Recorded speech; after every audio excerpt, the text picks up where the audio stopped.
گھر تین چیزوں کا مقام ہے. عبادت کا مقام ہے، تربیت کا مقام ہے اور ریاضت کا مقام ہے. عبادت یعنی بندگی، گھر کا ماحول ایسا ہو کہ سب ایک دوسرے کے لیے مددگار ہو بندگی پروردگار میں، اللہ کے راستے پر آگے بڑھنے میں. دوسرا تربیت کا مقام ہے، سب سے بنیادی ترین تربیت گھر ہی سے ہے. اس کے بعد مرحلہ آتا ہے اسکول کا، امام بارگاہ کا اور ٹیچرز کا، لیکن سب سے پہلا جو فریضہ بنتا ہے وہ گھر کا بنتا ہے فریضہ. اور انسان اس طرح سے اب بری ذمہ نہیں ہو سکتا، اپنے آپ کو نہیں کہلوا سکتا کہ جناب ماحول ایسا تھا یا مدرسہ اچھا نہیں تھا یا ٹیچرز اچھے نہیں تھے یا امام بارگاہ میں فلاں ایکٹیویٹیز نہیں ہو رہی تھی لہٰذا دیکھو بچے اس طرح سے ہو گئے. وہ سب بھی اپنے مقام پر ضروری ہے، لیکن جو سب سے پہلی ذمہ داری ہے وہ گھر کی ذمہ داری ہے. تو گھر عبادت کا مقام ہے، تربیت کا مقام ہے اور ریاضت کا مقام ہے. ریاضت کیسے کہتے ہیں؟ ریاضت کہتے ہیں ایک زحمت اٹھانا، صبر کرنا، شاید کسی تکلیف کو برداشت کرنا اللہ سبحانہ و تعالیٰ کے قرب کی خاطر. گھر اس کا بھی مقام ہے. مل کے صلوات بھیجیں، میں تھوڑی سی اس کی وضاحت کرتا ہوں. اللہم صلی علی محمد وعلی محمد. ایک اسٹیٹسٹکس ایک جگہ میں دیکھ رہا تھا، جو دنیا میں سب سے زیادہ ٹریڈ ہوتی ہے وہ ویپنز کی ہوتی ہے. ویپنز کی جو ٹریڈ ہے وہ دنیا میں سب سے زیادہ ہے، یعنی اس کے جو ان بلینز آف ڈالرز اور ٹریلینز آف ڈالرز ویپن کی ٹریڈ دنیا میں سب سے زیادہ ہے، خرید و فروخت. دوسرا ہے ڈرگز، دوسرے نمبر پر جو ڈرگز کا لین دین ہے وہ سیکنڈ نمبر پر ہے. تھرڈ نمبر پر لکھا ہوا تھا خاتون اور بچے، یعنی اس میں وومن ٹریفکنگ اور کڈز ٹریفکنگ بھی آتی ہے، اور ساتھ میں خاتون کو چاہے وہ کلبز ہوں چاہے وہ پبز ہوں، یعنی بطور پروڈکٹ اس کے لیے خرید و فروخت یا لین دین، وہ تیسرے نمبر پہ نعوذ باللہ من ذالک دنیا میں. پھر اس کے بعد انرجی آئٹمز ہیں، آئل، گیس، اور پھر ففتھ نمبر پر تھا ٹورزم. تو اس وقت کا جو معاشرے کی بربادی ہے وہ اس طرف جا رہی ہے. اچھا، ہم اور آپ کو کیا خیال کرنا ہے؟ جو میں بات عرض کر رہا تھا کہ گھر ریاضت کا مقام بھی ہے، یعنی صبر کا مقام بھی ہے. یہی گھر چاہے مرد ہو یا عورت ہو. حدیث ہے ایک بڑی لطیف، فرمایا سرکار ختمی مرتبہ احمد مجتبیٰ محمد مصطفیٰ صلی اللہ علیہ وآلہ وسلم. تھوڑا سا آپ سمٹ کے بھی بیٹھ جائیے گا، مومنین بہت سے آ رہے ہیں تاکہ زیادہ سے زیادہ مومنین یہیں اسی ہال میں شامل ہو جائیں. ایک اور صلوات بھیجیے گا. اللہم صلی علی محمد وآل محمد وعجل فرجہم. حضور نے فرمایا کہ تین کم از کم خواتین وہ ہیں جنہیں فشار قبر نہیں ہوگا، اور اگر آپ اس کی علت اور فلسفے پہ جائیں تو اس میں کم سے کم ایک حوالے سے مرد بھی شامل ہیں. میں عرض کرتا ہوں آپ کی خدمت میں، تین خواتین کا فشار قبر وہ عذاب ہے یا وہ مرحلہ ہے کہ جس سے بہت کم لوگ بچ پائیں گے. بہت کم لوگ ایسے ہوں گے جو فشار قبر سے بچ پائیں گے. ان میں فرمایا ایک خاتون وہ ہے کہ امرأۃ صبرت علی سوء خلق زوجہا، وہ خاتون کے جو اپنے شوہر کی بد اخلاقی پر صبر کر لے، اللہ سبحانہ و تعالیٰ اسے قبر کے فشار سے محفوظ کر لے گا. اور اس کی وجہ بھی سمجھ میں آتی ہے، کیونکہ امیر المومنین نے ایک وجہ بیان فرمائی ایک اور حدیث میں. فرمایا خدا اس سے بہت زیادہ کریم ہے کہ ایک شخص کو ایک ہی چیز کے لیے 2 مرتبہ سختی سے گزارے.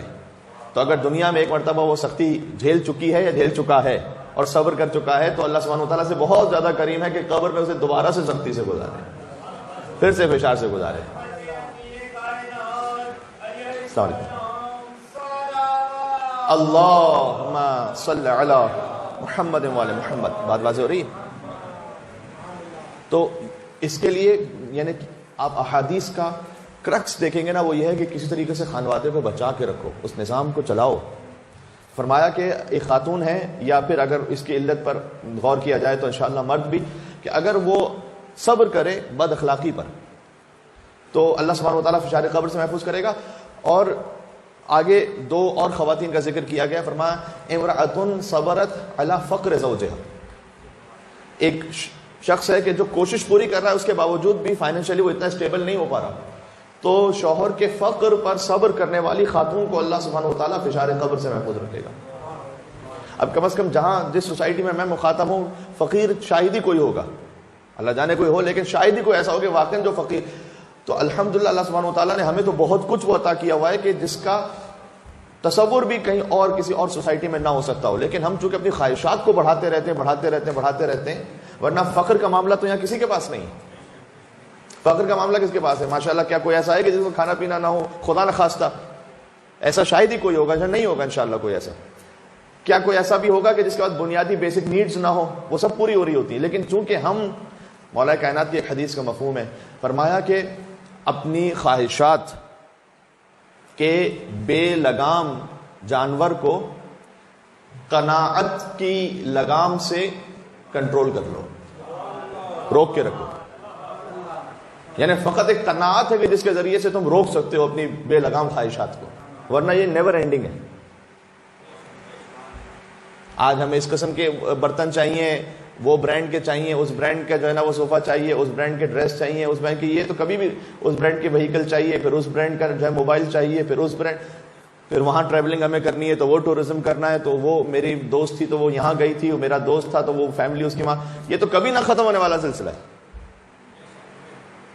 تو حضور نے فرمایا کہ حتیٰ اگر کوئی خاتون اپنے شوہر کے فقر پر، اس کا یہ مطلب نہیں ہے کہ وہ شوہر جان بوجھ کے فقیر رہے گا، وہ کوشش کرنا اس کی ذمہ داری ہے، لیکن وہ اس پر صبر کر لے، اللہ سبحانہ وتعالیٰ فشار قبر سے محفوظ رکھے گا۔ میں خانوادے کی بات کر رہا ہوں، ریاضت کی جو بات کر رہا ہوں، ریاضت کیا ہے؟ یہی تمرین ہے، یہی صبر ہے۔ اگر کہیں کوئی معاملہ ہو بھی جاتا ہے تو میری آپ سے درخواست ہے کہ آپ اس وقت کم از کم صبر کر لیں اور بعد میں اس بات کو سمجھائیں، ٹیمپر اور ہائی نہ کریں، اس لیے کہ جب دو افراد ایک دوسرے کے ساتھ غصے میں ہوں تو مولا علیہ السلام نے ارشاد فرمایا ہے کہ غصہ شیطان کا حربہ ہے جس کا اختتام ندامت پر ہے۔ آپ کو میں جتنے مولا علیہ السلام کے احادیث اور اقوال سناتا ہوں، ہر امیر المومن کا کلام وہ ہے جو زندگی کو بدل دینے کے لیے ایک جملہ کافی ہے میرے مولا کا جو غصے کا جو اختتام ہے نا وہ ندامت، شرمندگی پر ہے۔ پھر شرمندگی ہوتی ہے لیکن چونکہ ایگو ہوتی ہے لہذا معافی بھی نہیں مانگی جاتی، تو وہ پائل اپ ہوتا رہتا ہے۔ تو آپ تھوڑا سا صبر کر لیں اور بعد میں کسی مناسب طریقے سے سمجھا دیں کہ وہ بات بہتر نہیں تھی یا وہ بات ایسے نہیں تھی یا آپ کو غلط فہمی تھی۔ تو یہ جو صبر کر لینا یہ ہے ریاضت۔ گھر تین چیزوں کا مقام ہے، میں پھر سے ریپیٹ کر رہا ہوں، گھر ہے عبادت کا مقام، تربیت کا مقام اور ریاضت کا مقام۔ یہ تین چیزیں جس گھر میں پوری ہیں وہ گھر اسی دنیا میں جنت ہے۔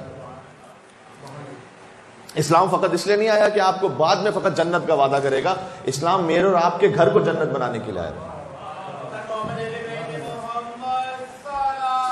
اللہم صلی علی محمد وعلی محمد۔ بس بہت زیادہ طول کلام نہیں۔ تیسرا، وہ خاتون، حضور نے فرمایا اس پہ فشار قبر نہیں ہوگا کہ جو اپنے شوہر کا جو حق مہر ہے وہ معاف کر دے اور اسے ہبہ کر دے۔ اب یہ اس کا مطلب نہیں کہ ہم جا کر گھر میں یہ کہیں کہ دیکھو وہ مولانا نے کہا تھا، حدیث رسول سنائی تھی کہ تو تم معاف کر دو، تم پہ فشار قبر نہیں ہوگا۔ دوسروں کی ذمہ داری ان کو نہ بتائیں، خود اپنی ذمہ داری کو سمجھیں۔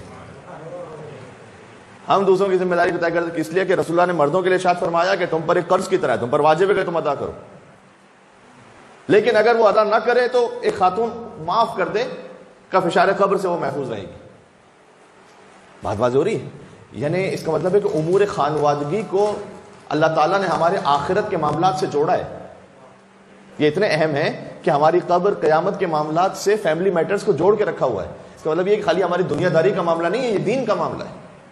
دیکھیں اگر خدا نہ خواستہ لاکھ خدا نہ خواستہ کہیں جدائی کی منزل بھی آ جائے اور کہیں پر کوپ اپ نہ ہو سکے تو دین، شریعت، اخلاق کا لحاظ رکھتے ہوئے جدا ہو۔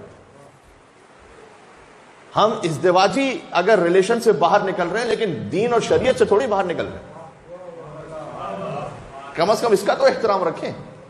ہوتا ہے کبھی کسی منزل پہ کسی فار واٹ ایور ریزن نہیں ہو پا رہی، اسی لیے اللہ تعالیٰ نے ایک بہرحال طلاق کا راستہ رکھا ہوا ہے، اس کو بند نہیں کیا کہ جیسے بعض اور دیگر ادیان میں ہے کہ وہ ایک دفعہ اگر جڑ گئے تو پھر کوئی طریقہ ہی نہیں ہے کہ اس کو ختم کیا جا سکے، پھر جنازہ ہی نکلے گا وغیرہ وغیرہ، نہیں، ایک راہ رکھی کیونکہ دین عقلی دین ہے، فطری دین ہے، لیکن اس میں اخلاق کا، شریعت کا، واجب اور حرام کے معاملات کا تو لازم ہے کہ خیال رکھیں، لیکن اخلاق اور شریعت کا آپ نے زندگی ساتھ گزاری ہے، 5 سال 10 سال بعض اوقات 20-25 سال زندگی ساتھ گزاری ہے، وہ اتنا تو ورث ہے کہ جب الگ ہو رہے ہو تو احترام کے ساتھ الگ ہو۔